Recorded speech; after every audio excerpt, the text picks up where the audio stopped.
Assalamu alaikum, habaïbna al-ghalin.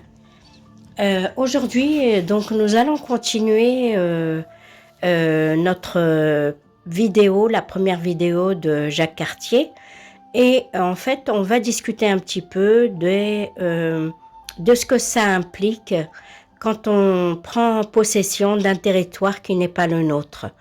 Il faut être franc et on sait que les explorateurs à cette époque, c'était répandu qu'ils revendiquaient des terres qui n'étaient pas habitées et qui étaient habitées déjà par des peuples autochtones depuis des millénaires.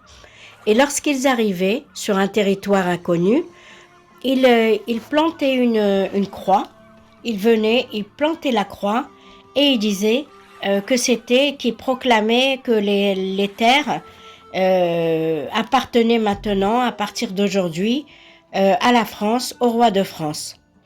Voilà, c'était leur façon de se procurer gratuitement quelque chose qui n'était pas à eux, bien sûr.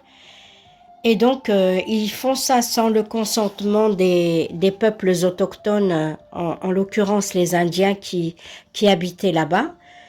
Et donc, non seulement ils les ont spoliés, ils ont spolié leurs terres, ils se sont servis d'eux comme esclaves, et ils ont pris possession, bien sûr, des terres en leur inculquant ou en leur apprenant à comment devenir chrétien.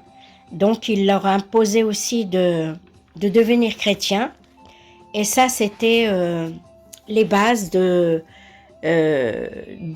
lois là qu'avaient décidé entre eux les explorateurs une fois qu'ils prennent possession d'un territoire, qu'ils ont pris possession d'un territoire.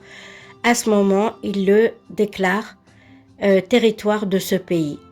Voilà, c'est le territoire de ce pays qui les a envahis, qui les a exploités, qui a fait une intrusion dans ces territoires qui étaient bien sûr occupés depuis des millénaires par ces Indiens, ces autochtones. Voilà pour la petite parenthèse, et on pourra continuer donc à l'histoire de Jacques Cartier.